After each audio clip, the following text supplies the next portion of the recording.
YCP హయాంలో తీవ్ర నిర్లక్ష్యానికి గురైన గ్రామాలు ఇప్పుడు కొత్త శోభ సంతరించుకుంటున్నాయి. ఇన్నాళ్లు సరైన రహదారులు సదుపాయం లేక ప్రజలు పడిన అవస్థలకు ఈ కొత్త రోడ్ల నిర్మాణంతో పరిష్కారం లభించనుంది. ఒకేసారి 26,204 రహదారు పనులకు పంచాయతీల్లో తీర్మానం చేసి రోడ్ల నిర్మాణం చేపట్టారు.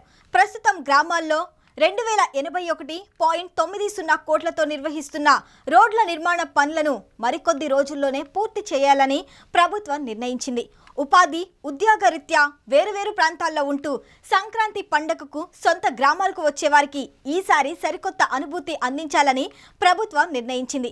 ఉపాధి హామీ పథకంలో భాగంగా ప్రజల అవసరాలు తీర్చే పనులు చేయడం ద్వారా మంచి ఫలితాలు సాధ్యమని 2014-19 మధ్య టీడీపీ హయాంలో నిరూపితమైంది. అప్పట్లో గ్రామాల్లో 25,000 కిలోమీటర్ల సిమెంట్ రోడ్లను నిర్మించి రహదారుల సమస్యకు పరిష్కారం చూపారు. అయితే గత 5 ఏళ్లలో గ్రామాలను గాలి కొదిలేయటంతో సమస్య మళ్లీ మొదలకే వచ్చింది. ఇప్పుడు కూటమి ప్రభుత్వం మరోసారి గ్రామాల్లో పెద్ద ఎత్తున రోడ్ల పనులు చేపడుతుంది. ఇప్పటి వరకు రహదారులకు నోచుకొని మారుమూల గ్రామాలకు ఈసారి ప్రాధాన్యం ఇస్తున్నారు. ఒకేసారి రాష్ట్ర వ్యాప్తంగా తనిఖీలు చేసి ఓ కొత్త కార్యక్రమానికి ప్రభుత్వం శ్రీకారం చుట్టింది. మారుమూల గ్రామాల్లో చేస్తున్న పనుల్లో నాణ్యత ఉండటం లేదన్న ఆరోపణలు వస్తున్నాయి.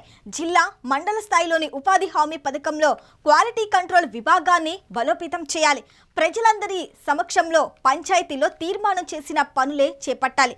కొన్ని చోట్ల తీర్మానాలకు విరుద్ధంగా సర్పంచులు తమకు తోచిన చోట వారి అవసరాలకు వీలుగా రోడ్లు నిర్మాణాలు చేస్తున్నట్లు ఫిర్యాదులు వస్తున్నాయి.